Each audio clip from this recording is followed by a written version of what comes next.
Mr. Chairman, thank you very much for calling this hearing, and Mr. Deputy Secretary, welcome to the Foreign Affairs Committee. Thank you for your service and for your time this morning.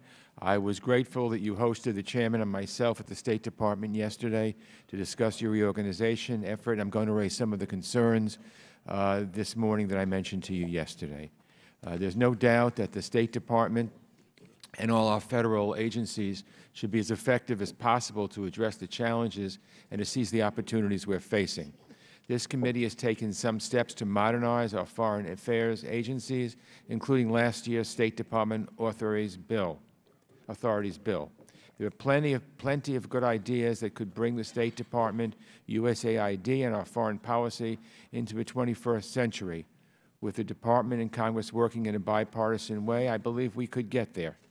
But I was troubled that the apparent first step in a reorganization process was the announcement of a 32% cut to our international affairs budget.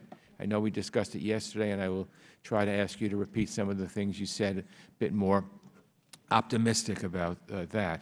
In my view, I worry about starting with the budget and then finding the reforms is doing things in reverse. To me, it makes more sense to lay out a vision for what modernization looks like, to set clear priorities, to bring in our diplomats, development professionals, and other experts, and then to determine the right budget to get the job done.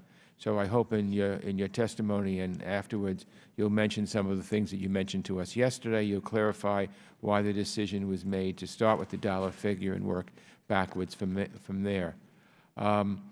I worry about the reorganization process. I want it to be more transparent and collaborative. I don't think that goes against anything you told us yesterday. The Department has called this an employee-driven process, and I have no doubt that the career employees involved in the exercise have totally honorable intentions. But I understand that those involved are not allowed to discuss the plans with their colleagues, and that the private sector consultants brought on have kept tight control over documents related to the plan. The administration committed to this committee that there would be consultation with Congress every step of the way, and obviously we still have more questions, so I hope we can talk about some of that today. And overall, I must ask, what is the goal of the process? What's the administration's vision for American foreign policy, for America's role in the world, for how the State Department fits into that vision, and for how this process will make the State Department more effective? The only consistent answer that we've gotten is that the Department is finding efficiencies. And I worry when the administration talks about efficiency that it's just not a code for budget cuts. Cost savings that undermine effectiveness certainly aren't efficient. In the long run, they make America less safe. And as the Department focuses on redesign, I worry the critical day-to-day work of diplomacy is suffering. Far too many senior positions, we talked about this again yesterday, remain vacant, depriving the Department of leadership and making it harder for allies and adversaries alike to know who to call and who's calling the shots in Washington. So I wish you could explain some of that today. Overseas, our diplomats' jobs are getting harder because they can't know if established American foreign policy will be reversed. Morale as the Department continues to suffer as senior career officials flock to the exits. Reports continue to surface of an insular group surrounding the Secretary, uninterested in the input and expertise of our most seasoned professionals. Taken together, America's credibility around the world is wobbling. Our leadership on the global stage seems to be waning, and most importantly, without a strong, functional State Department with a clear foreign policy vision, our interests, values, and security are increasingly at risk. And let me be clear, I do support modernizing the State Department. I want to see it leading and directing American foreign policy. Civilian leadership at the center of national security policy is integral to our democracy at home and to our leadership abroad. For years, Congress has sat on the sidelines when it comes to the State Department. And what do we have to show for it?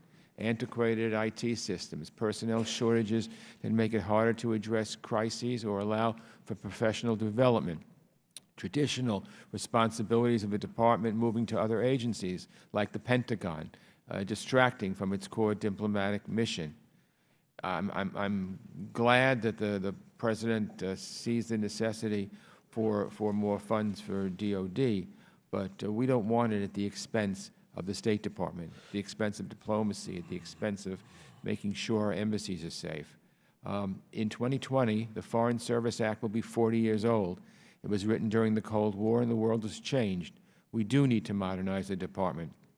That's why I've instructed my staff to consult with former diplomats, civil servants, and other experts to begin thinking about what state should look like for the next 40 years. I would value the input of any member of this committee as we move forward. And again, Mr. Deputy Secretary, I look forward to your testimony, and I hope you shed some additional light on this process. Mr. Chairman, before I yield back, I ask unanimous consent to place in the record the following documents dealing with the reorganization of the State Department and USAID. The first is a report by Modernizing Foreign Assistance, a new foreign aid architecture fit for purpose.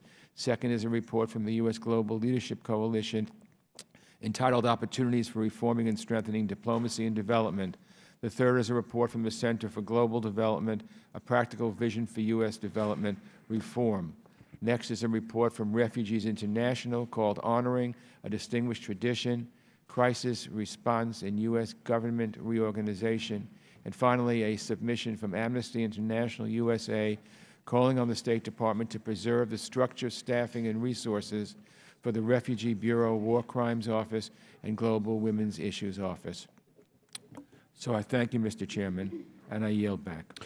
Subject to the